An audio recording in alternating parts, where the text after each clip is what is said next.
अहिर की कई गति ऐसे कठिन अहिर अहि तो डसई एक बार पग पग डसई अहिर। यानी अहिमाने सर्प के सर्प तो कई बेरी डस के भाग जाते हो, लेकिन अहिर इन्हीं इतना नीच शूद्र है कि इन्हीं सारे पग पग पर डसते। हम नहीं कहते भैया वही मनवादी कहता, अगर वो जियत रहता तो ओके मारबो करे थे हम। हमारे यादव समाज को, निवासियों को इतना घिरा घिरा शब्द से संबोधित किया है कि इतिहास उठा के देखिए। इसीलिए बेईमानों ने हमारी संस्कृति को जलाया, नालंदा विश्वविद्यालय में हमारा आपका इतिहास जलाया कि न रही बास न बाजी बांसुरी, एक एक पन्ना पढ़ पढ़ के जलाने का काम किए। तो कवि जी आगे भाव लिखे हैं, अरे तो नजारा लागे राजा तोरे बना दे,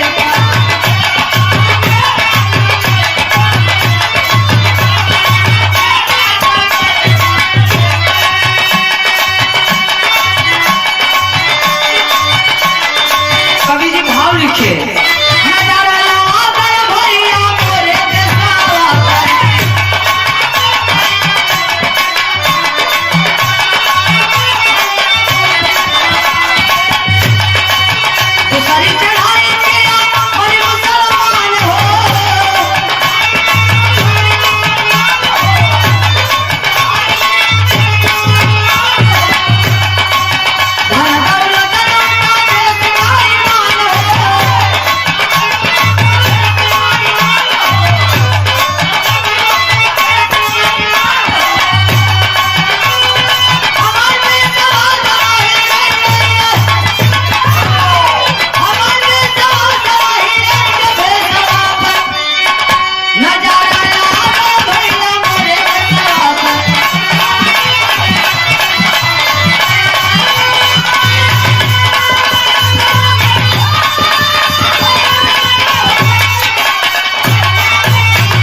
सोने के चिड़िया पर नजर लग गई बेईमानन का, नजर लागल भैया मोरे देशवा पे। हमारे देश में, भारत देश में दो समुदाय के मुसलमान हैं, सुन्नी और शिया, जो 90% सुन करके औरंगजेब द्वारा जबरदस्ती उनको मुसलमान बनाया गया।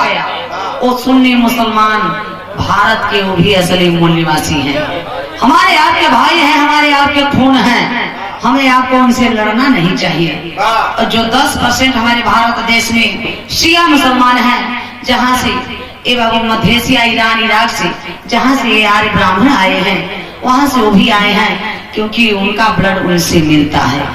तो इस भारत देश को बर्बाद, तहस नहस बुद्धमय भारत देश को खत्म करने का काम किया। इसीलिए हमारे महान पुरुषों ने बौद्ध धर्म स्वीकार किए। बौद्ध धर्म का क्या पहचान, मानो मानो एक समान। इसीलिए बाबा साहब ने कहा कि हमने हिंदू धर्म में जन्म तो ले लिया, ये मेरे बस की बात नहीं थी, लेकिन मैं हिंदू धर्म में मरूंगा नहीं, ये मेरे बस की बात है।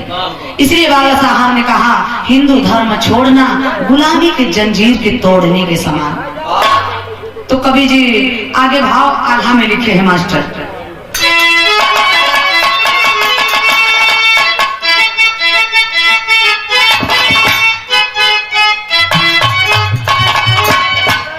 ये कुछ करो, कर न सको तो लिखो, लिख न सको तो बोलो, बोल न सको तो सहयोग करो, सहयोग न कर सको तो समर्थन करो, लेकिन समाज के लिए कुछ करो। मत घूमो।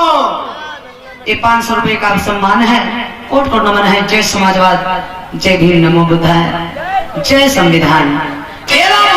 तो आज चुनाव जब आई जाए तो हमें तो है हिंदू और मुसलमान कह के लड़वाने का काम करते हैं। अच्छा तो इनमें कितना जने हिंदू है भैया, हर तरीके ऊपर हाथ उठावा देख ली। अच्छा कितना जने हिंदू है? अच्छा सब जने हिंदू है ना?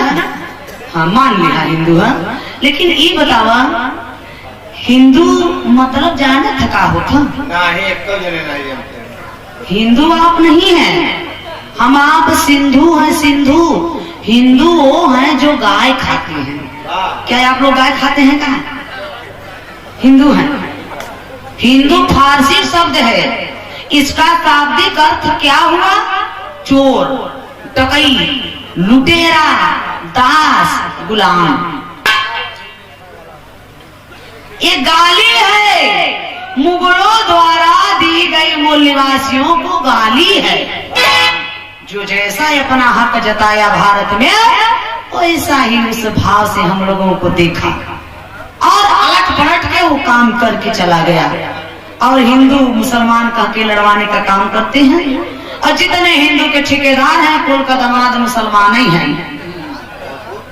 कुल का दामाद मुसलमान है। मुरली मनोहर जोशी, अडवाणी, अशोक सिंघल, मोहन भागवत, कुल का दामाद मुसलमान ही है। तो हम लोग भ्रमण में हैं, भ्रमित हैं। इसलिए एक होना है साथियों। हक हिस्सा अधिकार बदे लड़ाई होत बा। अब कुरुक्षेत्र के मैदान में समझ लो कि ये रण मैदान में लड़ाई की जंग में छिड़ गई बा। कहना का मास्टर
बाबू, आप सभी लोगों से कहनाम है, एक होना है संगे शक्ति कल जुगे।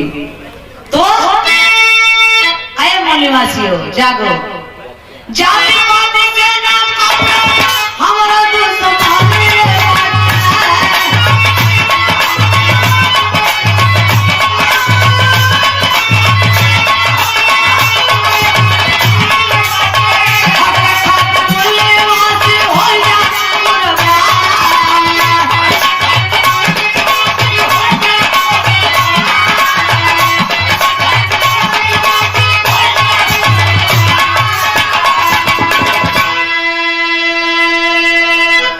लड़ाई नहीं लड़ना है।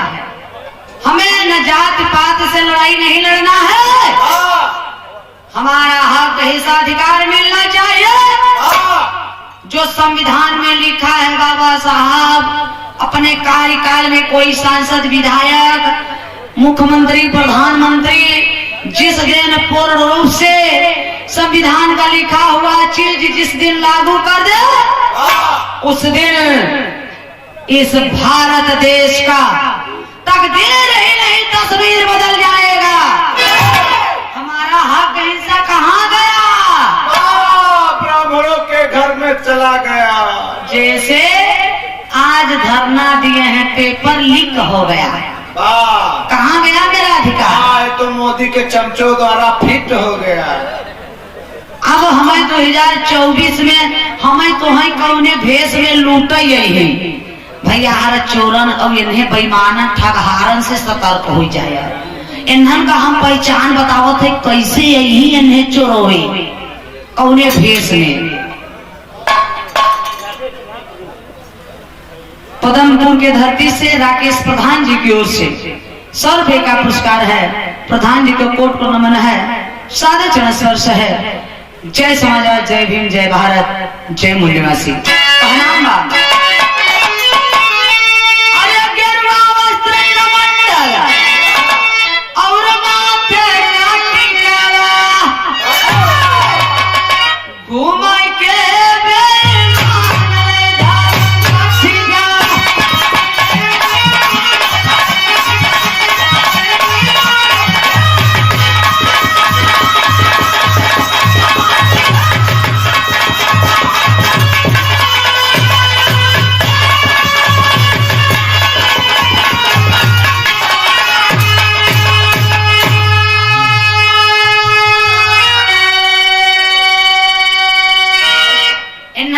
पहचान बताओ थी, गेरुआ वस्त्र, कमंडल, माथे पर टीका, हिंदू कई ठेकेदार ही हमें तो है लूटे बदे। और हिंदू का ठेकेदार देखा था या हर मंदिरन पर बैठ गवा है, हर मंदिर पे देखा था। हमारे जैसे विंध्याचल में मंदिर पे ठेकेदार बैठ गए, जैसे हमने विंध्याचल चला जाबो ना, तो वहाँ ठेकेदार लोग बैठा है दर्शन करावे बदे। एवं विंध्याचल में देखा था ठेकेदार बैठा है, दोनों प्राणी जावा गांठ जोड़े रहबो, ठेली ठेला होत रहे, पसीना फेंकत रहे। सोचबो कि कैसे दर्शन कितना जल्दी मिले, तो दर्शन करे बदे जुगाड़ रहो। ठेकेदार पंडा जी के क्या करबो, 500 रुपया देबो तो कैसे दर्शन करही, झरोखा से, और 1000 देबो तो लगे से, और 2000 देबो तो चरण छुई के आशीर्वाद है, आशीर्वाद। और वह हाफत बहरे, पंडित जी बड़े भाग से माई का दर्शन पावा, और हमार जूता चप्पल द, और पर प्रसादी का पैसा कितना भवा जोड़ा, और हमरन के दोनों प्राणी के ऐसा आशीर्वाद दी है कि पहले ही बेटवा हो। बहुत जोड़ा ही हूँ। हाँ तोहरे मनाए से काहे बाबा ए बाबू हो सकत, हमारे मनाए से ना होए। ए बाबू तब देखा हाथे में रक्षा बांधा थी, बांध दीजिए, 501 रुपया दो, निकालो निकाल, मैं कुल तक चलाया है। माथे पर चंदन लगाई है और एक ललका धागा बांधा थी हमारे समाज के, और धगवा बांधत के श्लोक पढ़त थी। यहो विदेशी भाषा यो जानत है, संस्कृत में रहत है, जौन के हमरे तोहरे खुशी बदे उपमंत्र पढ़त हन। श्लोक का पढ़त है, ओम बाधो भरी राजा दान वेद्रो महाबला तंत्र प्रतिध्वनि रक्षे माचल माचल। तो के पंडिताई समझ में आती? अरे अरे इतना बढ़िया मंत्र के बोले हो, कुछ पल्ले पड़ा? हाँ तू सबके गरिया आवत हो। हम तो गोबड़ौरा नियर फूलत है कि यार राजा पंडित जी आशीर्वाद दिए थे, अब पता ही नहीं बा कि आशीर्वाद मिलता कि गारी मिलता। काहे से संस्कृत बाबा, संस्कृत में भाई से हमारे समाज का लोग लड़का पढ़ाई में SC ST OBC माइनॉरिटी वाले संस्कृत में ज्यादा फेल हो जाते हैं। संस्कृत में लिखावा ओ मेन बद्धो बरी राजा दान विद्रोह महाबल तेन तोम प्रतिध्वनि रक्षा माचल माचल। एक मतलब कि जिस प्रकार से तुम लोगों के बलि राजा को इसी लाल धागे में बांध करके मारे, राजपाट शासन सत्ता रोटी कपड़ा मकान शिक्षा सब कुछ ले लिए, उसी प्रकार से आओ तुम्हें भी अटल रूप से इसी बंधन में बांधता। वही हमने जाई थे कसम खाए के आई थे मंदिर में कि हे पंडित जी हमने खाए बिना SC ST OBC वाले भले मर जाए, लेकिन तोहाई खाए बिना मर वह तेरही में बोलौबा, बरही में बोलौबा, बियाही में बोलौबा, खेत लिखौबा तब बोलौबा, नौकरी पाई जाबा तब बोलौबा, घर बनवाबा तब बोलौबा, लड़का पैदा हो जाए तो नामकरण करवावे बदे दौड़े लगबा, लेकर 2000 देबा 5000 देबा तब नाम रखी ही तोहरे बेटवा का। वो मूड में पैदा भवा बाकी मुहूर्त में वो देखी मूड में अगर पैदा भवा हो तो ज्यादा माल लगे। जब तक जितना ब्राह्मण के देव न तब तक समझ लो कि वो मूड में ओकर दिमाग लड़का का काम न करे। बताओ हमारे समाज के जब लड़का का नाम और रखे के शक्ति नहीं बा, ऊपर चाहते बजे 50 पैदा कर लेता जाए। पढ़त लिखत है, अरे विद्वान है आप लोग, पंडित है, पंडित कोई जात नहीं होता, ज्ञानियों को कहा जाता है। तो देखा है 200 रुपये। ए बाबू इतने ना धन्य है, इन पाखंड से दूर रहने की जरूरत है बाबूजी। आज इसीलिए बाबा साहब ने इशारा किया है कि मंदिर मत जाओ, मंदिर वही जाते हैं जो मानसिक रूप से गुलाम है। वो तो ब्राह्मणों का निजी दुकान है। संसद भवन की ओर चलो, जो कुछ भी मिलेगा दिल्ली से उस मंदिर भवन से मिलेगा। अब मंदिर लेता है देता नहीं है। हमसे तो से जानकार देखे भैंस बाहाई भैंस देखा जी आई हो भैंस अपन घरे वाली भैंस अगर तोड़ाई तो दूसरे का अगर खेते में चला गवा और घर मालिक जही डंडा लेके अगर वो भैंसी के जब मरही ना चार पैना जब मरही तो भैंस दौड़ते ही आए अपने खूटा पे कहाँ खड़ी हुए अपने घरे अपने खूटा पे ओके पता बा कि हम दूसरे का नुकसान करे रहे जो हमार मालिक हमें मारे से अब हमार समाज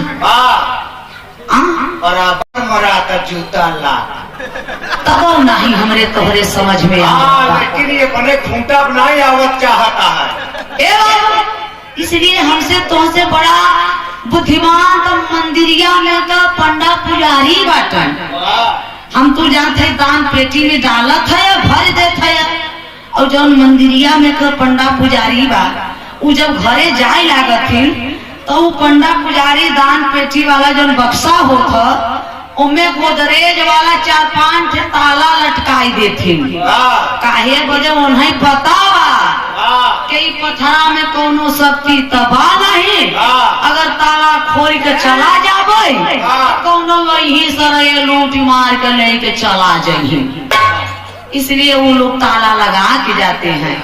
इसलिए मंदिर में ओशो ने कहा है कि इन सूत्रों को मंदिर नहीं जाना चाहिए।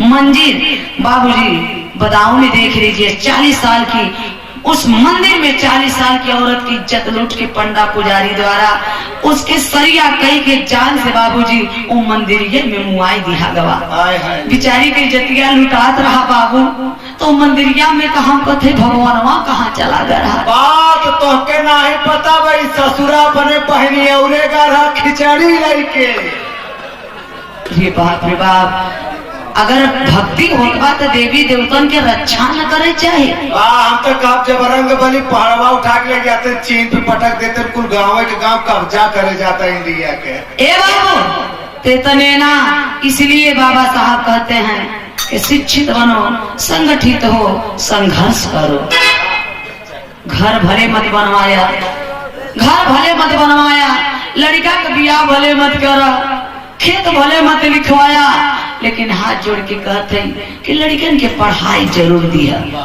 क्योंकि मास्टर चाबी है शिक्षा। बाबा साहब ने कहा कि घर घर में कलम और घर घर में कापी हर बच्चों के हाथ में सुबह सुबह होना चाहिए इसलिए शिक्षा बहुत जरूरी है। बाबा साहब ने कहा कि शिक्षा शिक्षा वो शेरनी का दूध है जो पीता है वो गरजता है से आके प्रतापगढ़ में कर्जा था इसलिए भैया शिक्षा बहुत जरूरी है। तो धन्य है इन महान पुरुषों की वचनवाणी धन्य है बाबा साहब तथागत गौतम बुद्ध जी बाबू ललई राम यादव प्रिया रामा स्वामी कबीर दास रविदास धन्य है तथागत गौतम बुद्ध जी धरती पुत्र मुलायम बाहर मानिवर कांसी राम जी इन महान तमाम इन भोजनों में संत गुरुओं की वचनवाणी सरजवा के मुख से अच्छी लगी हो तो उनके लिए जोरदार ताली बजा के सम्मान कर दीजिए। हमसे जो गलती हुई होगी उसे क्षमा करिएगा। कहना है